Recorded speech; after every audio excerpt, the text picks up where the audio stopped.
गायिका खुशबू तिवारी रउआ लोगन के दूसरा गाना सुनावे जा रहल बानी। एह गाँव में क्यों ना गाँव में हो गीतिया में एगो गाँव बा। कौन गाँव में बताई हो? ओह गाँव में जान जाई कि लाइटे नहीं खे।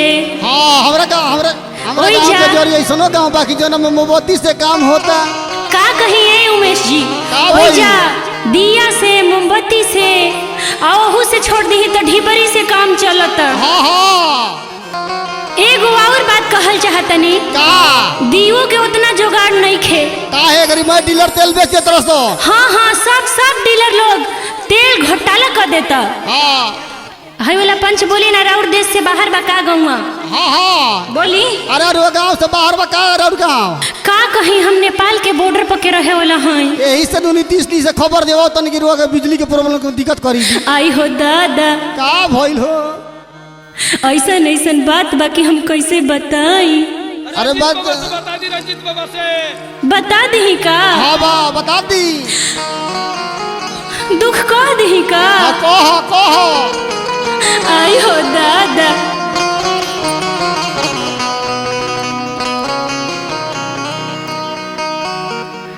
देखी आई हो दादा पर खुश होके 1100 रुपए के पुरस्कार मिलल बा। काहे खाती? जाना में से 100 रुपए वहाँ के ले लेनी हा। काहे खाती? काहे से कि कनी हा कि हमरो घरे डीलर लोग के तेल नहीं खे आवत। कह दी कि मोमबत्ती ला काम चलाई। हाँ हाँ चलाई आ कैसे कहतिया? कैसे हो कहतिया हो? आ बिजली के प्रॉब्लम नहीं दिया में बतेल माचिस ला दी राजा जी।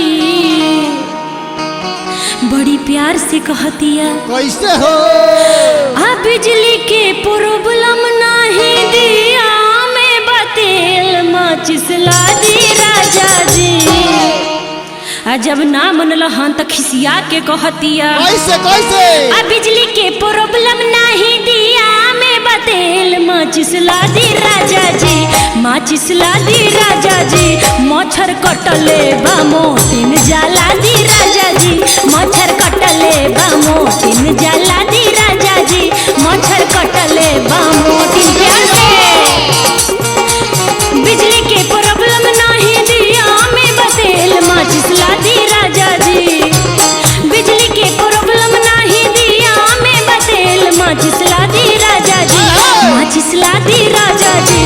मच्छर कटले बा मोटिन जला दी राजा जी। मच्छर कटले बा मोटिन जला दी राजा जी। मच्छर कटले बा मोटिन।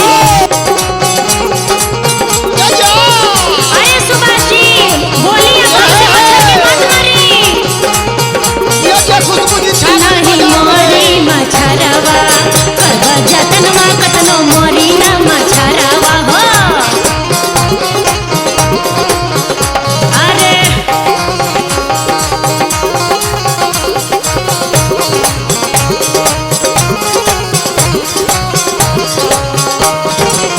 अरे आगे का कहतिया औरतिया? का कहतिया हो?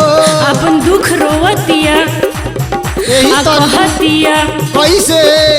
हमरा न तनिको घाई लागताटे। साया साड़ी चोली गरमी से भिजताटे। कहतिया कि कैसन मरद मिलल बड़ा दुख नहीं खा सुनत। हमरा न तनिको घाई लागताटे। साया साड़ी चोली गरमी से भिजताटे। न त होई देह के हमरो बर्बादी। अरे न त होई देह के हमरो बर्बादी। माचिस ला दी राजा जी। न त होई देह के हमरो बर्बादी। माचिस ला दी राजा जी। माचिस ला दी राजा जी।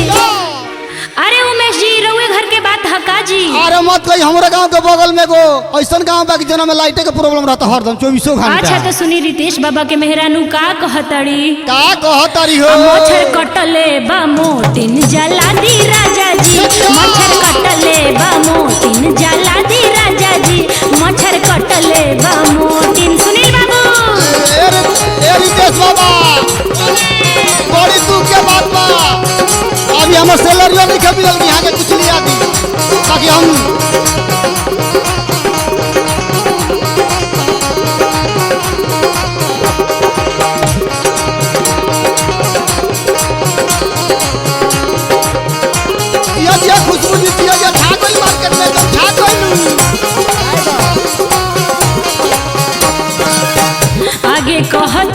का कहती हो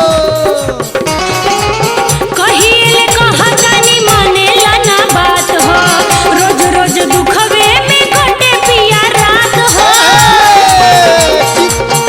अभियो से मान जाना हो कहिले कहतानी मानेला ना बात हो रोज रोज दुखवे में कटे पिया रात हो एक काम करो व्यवस्था करो तनी तरह की खबरा जोन कह दिया सब तर व्यवस्था हो जाई हाँ एकदम हो खही के चाही तनी रंजीत बाबा के दुकानिया पर भेज दही ना हाँ हाँ अपन दोस्त से कह के उनका से मंगवा दही ना अच्छा हम भेजे तब अभी रंजीत बाबा के दुकान अगर पर उनका चले में दिक्कत होखे त चंचल जी के भेज जी कूदत कूदत जाई है जल्दी जल्दी आई है अच्छा अच्छा हम आ रहे तनी आ कहे के बा अरे अब की बेबा ऑल आउट फरमाइश माचिसला दी राजा जी सुनील भाई तनी धीरे धीरे हो अरे अब की बेबा ऑल आउट फरमाइश माचिसला दी राजा जी आ कैसे ले आई कैसे ना तनी धीरे धीरे जाई ना ना जल्दी जल्दी अरे वो ना जाइब त आगे दूसरा कोई के पहुँचाई वहाँ के ना भेजब त नरेश जी के भेज दही अरे एगो छोट लड़का बा रंजीत अच्छा रंजीत जी के भेजब हाँ हाँ आ जानते ना काले आवे के बा का मच्छर काट काट के देहिया खराब कर देले बा तू चिंता मत कर हमार तनख्वाह मिली तो मैं व्यवस्था कर देते उहे ले आवे के बा उहे जौन से मच्छरवा मुंह के घरवा में गिर जालस मोटी हो का बुझनी तो चिंता मत कर आ कैसे कैसे? आ मच्छर कटले बा मोतिन जला दी राजा जी मच्छर कटले बा मोतिन जला दी राजा जी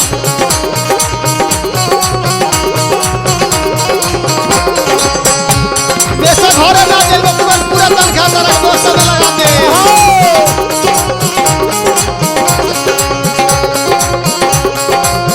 अरे उमेश जी मारे ये काम करने कर ले बाबा के दुकान पे ऐसा करे करे जो भी बाबा बात का अरे सब माई के देन बा हो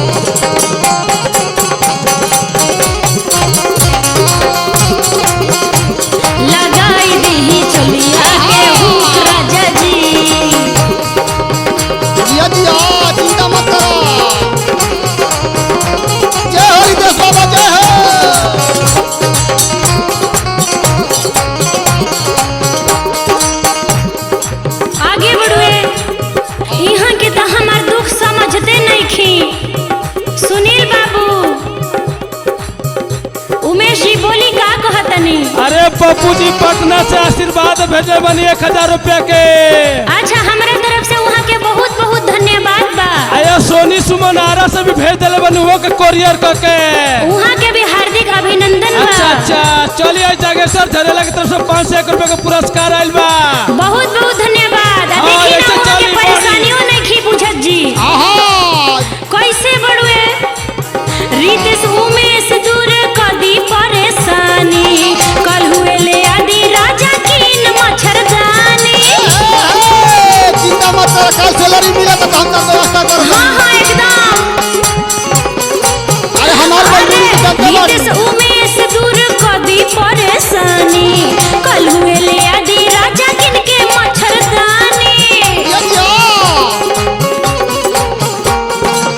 रितेश उमेश दूर कदी परेशानी कल हुए ले आदि राजा किन के मच्छरदानी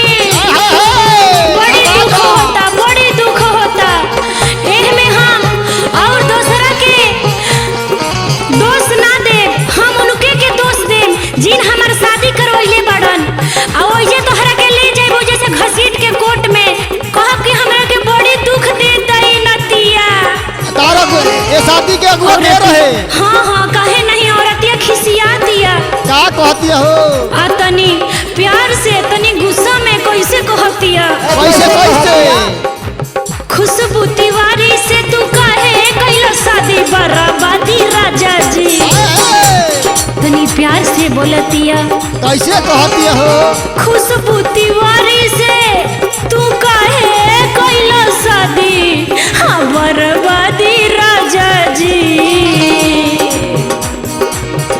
बड़ी रोतिया आ नाम लहन त कहतिया का कहतिया बारी से तू काहे कैलो शादी बर्बादी राजा जी बर्बादी राजा जी हम मच्छर कटले बा माचिस मंगा दी राजा जी मच्छर कटले बा माचिस मंगा दी राजा चिंता मत कर तार मैं दुख दूर कर दे खाली सैलरी मिलला के देरी बा अरे सुभाष जी हां जी बिजली के प्रॉब्लम नहीं दिया में बतेल माचिस ला दी राजा जी चंदन जी रहो गावे है हलवा का जी बिजली के प्रॉब्लम मोमबत्ती वाला काम चलता अच्छा त माचिस से काम चलाई का कइया मजबूरी बा बिजली के प्रॉब्लम नहीं दिया में बतेल माचिस ला दी राजा जी माचिस ला दी राजा जी अब का कहीं कहतिया कैसे कैसे कह दिया हो मच्छर